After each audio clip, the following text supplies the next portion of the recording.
Agent David O. Show.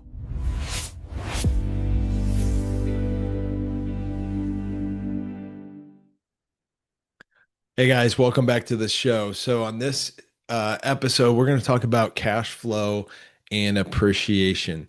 In fact, it's in that order when we're working with investors or agents.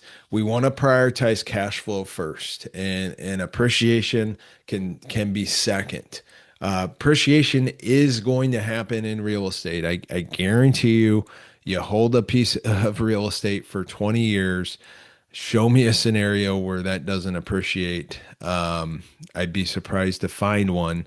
I'm sure there's some out there in some very interesting and peculiar scenarios. But as long as we buy something that's cash flowing every single month, it's going to be a great investment for an investor or for you to buy as an agent that's wanting to become an investor.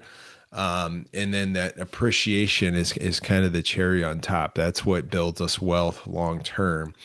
So when I first started building my portfolio, I didn't have any capital to put down.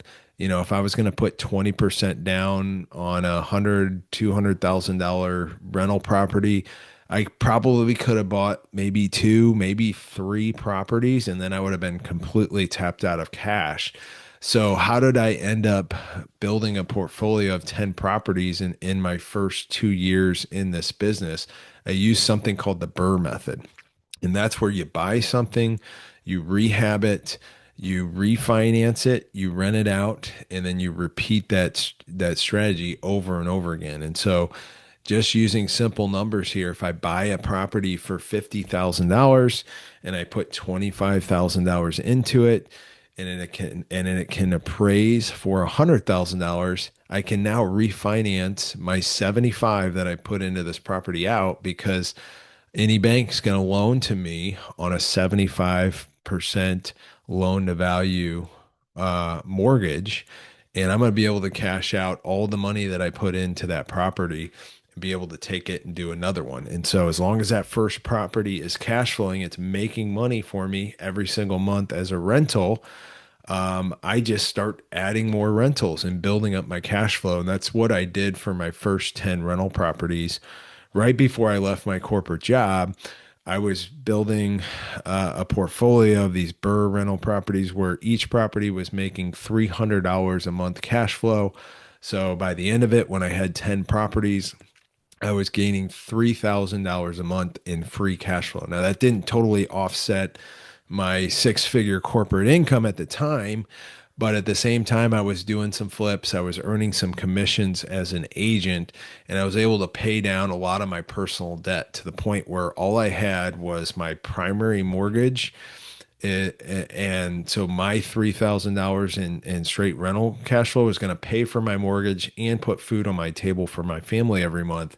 So I had my basic necessities covered pretty much passively by acquiring these rental properties over those first 2 years of investing.